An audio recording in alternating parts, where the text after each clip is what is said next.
one evening I had a guest, a girl who stayed with me and was a very sweet girl. Monica Rickauf was her name. She was an assistant of Trude Fleischmann.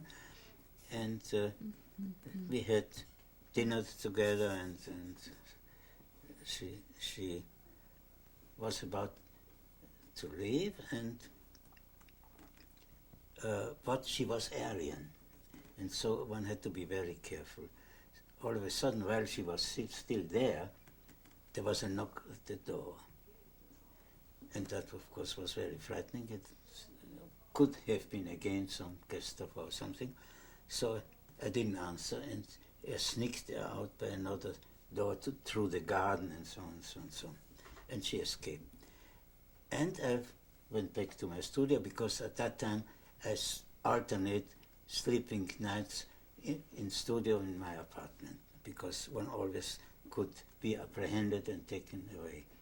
So this night I slept in the studio, and in the morning, and some friends of mine had arranged with me that every morning at 8 o'clock I should call them that I was still at large, otherwise they would intervene to get me out.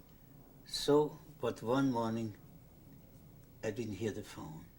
On this morning I didn't hear the phone, and she was terribly alarmed and afraid that something was wrong with me. But a few hours later I was still there and could answer the phone and said, it's okay. Then all of a sudden during the morning hours, 10 o'clock or so, the bell rang again, and I opened the door, and there was a little boy standing there, a little 6-7-year-old boy, who handed me a scrap of paper and ran away. I read the paper, and it said, unless you deposit 100 marks at the cashier in the cafe so-and-so, 1 block away, you will be arrested by the Gestapo because we have denounced you. So, that was rather frightening, of course, and there was the following arrangement, usual then in Vienna. When one had gotten one's exit visa, one had to get the railroad ticket for the train to leave Austria, and one got only the railroad ticket with the passport containing the exit visa, and the permission to go to another country. This time it was England, London. So I had also made there the Gestapo, the brown shirts, had a habit to pass on the outside where the people were in a line waiting for being admitted to get the railroad ticket with the passport. They took them out and arrested them if they didn't like their faces or they looked too Jewish or something like that, And so one had the following arrangement was installed.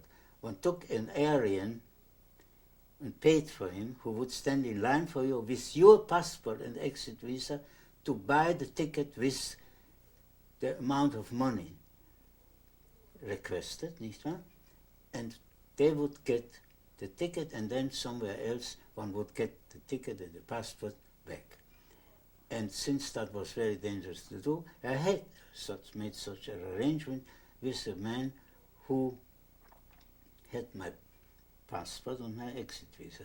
Luckily I had his phone, and so I phoned him to bring my passport and my ticket to the first stop of the express train in the same night at the Western Railroad Station, parting there. And so I took a local train to the first express stop, which was called St. Pölten, and waited in the afternoon and waited on, he agreed to do that, and he would bring my suitcase and my and my ticket and my passport with the exit visa. So I waited there in this terrible fright